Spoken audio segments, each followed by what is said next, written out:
ইসরায়েলের পর এবার যুক্তরাষ্ট্রের অভিযান সংঘাতে কতদিন টিকতে পারবে ইরান রীতিমতো ঘোষণা দিয়ে ইরানের বিভিন্ন স্থাপনায় হামলা চালানো হচ্ছে। দেশটি এসব হামলা প্রতিহতে চূড়ান্তভাবে ব্যর্থ হয়েছে। তাদের প্রতিরক্ষা সক্ষমতা যে শূন্যের কোঠায় সেটি এরই মধ্যে স্পষ্ট হয়েছে। এমন পরিস্থিতিতে প্রশ্ন উঠেছে, কেবল ক্ষেপণাস্ত্র ছুড়ে কতদিন লড়াই চালিয়ে যেতে পারবে তেহরান? অসহায় আত্মসমর্পণ ছাড়া খামেনি প্রশাসনের আর কোনো পথ রয়েছে কিনা তা নিয়ে এরই মধ্যে শুরু হয়েছে আলোচনা। শ্রীলঙ্কা আবারও রপ্তানিতে শীর্ষে।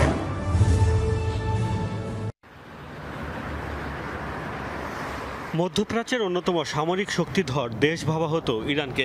তাদের ভান্ডারে রয়েছে নানা অত্যাধুনিক ডিফেন্স সিস্টেম। রাশিয়ার তৈরি S-300 তো রয়েছেই, সার্বভৌমত্ব রক্ষায় দেশটি নিজেরাও তৈরি করেছে নানা প্রতিরক্ষা ব্যবস্থা। শত্রুদের হামলা প্রতিহতে ইরান প্রতিরক্ষা বলয় তৈরি করলেও সেসব ইসরায়েল ও যুক্তরাষ্ট্রের অত্যাধুনিক সমরাস্ত্রের কাছে কতটা অসহায় সেটি চলমান সংঘাতে স্পষ্ট হয়েছে। গত 13 জুন থেকেই ঘোষণা দিয়ে ইরানের বিভিন্ন স্থাপনায় হামলা চালিয়ে আসছে তেল আবিব। সবশেষ বলে কয়ে ইরানের পারমাণবিক স্থাপনায় তাণ্ডব চালিয়ে কোনো বাধা ছাড়াই ফিরে গেছে মার্কিন বোমারু বিমান।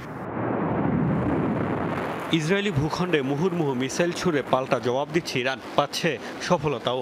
তবে এমন ভঙ্গুর প্রতিরক্ষা ব্যবস্থা নিয়ে যুক্তরাষ্ট্র ও ইসরায়েলের মতো পরাশক্তির বিরুদ্ধে কতদিন টিকতে পারবে তা নিয়ে এরই মধ্যে শুরু হয়েছে জল্পনা।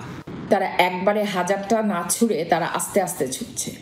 ওকে, তারা প্রথম দিকে 100-200 একসাথে ছুড়েছে, এখন তারা 10-20টা করে ছুটছে, because they want to continue this war. তাদের দুর্বলতা হচ্ছে তাদের এয়ার ডিফেন্স সিস্টেম অত্যন্ত দুর্বল। তেহরানের মতন শহরকে তারা শত্রুমুক্ত রাখতে পারে নাই।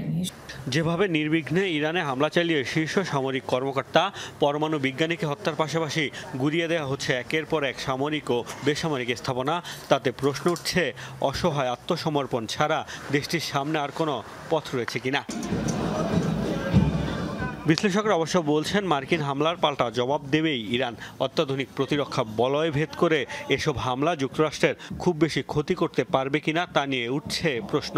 এদিকে বিশ্লেষকদের শঙ্কা, সেই হামলার পাল্টা জবাব যদি ভয়াবহ হয় তবে ভেঙে পড়তে পারে ইরানের সরকার কাঠামো। মোস্তফা মাহমুদ, যমুনা নিউজ।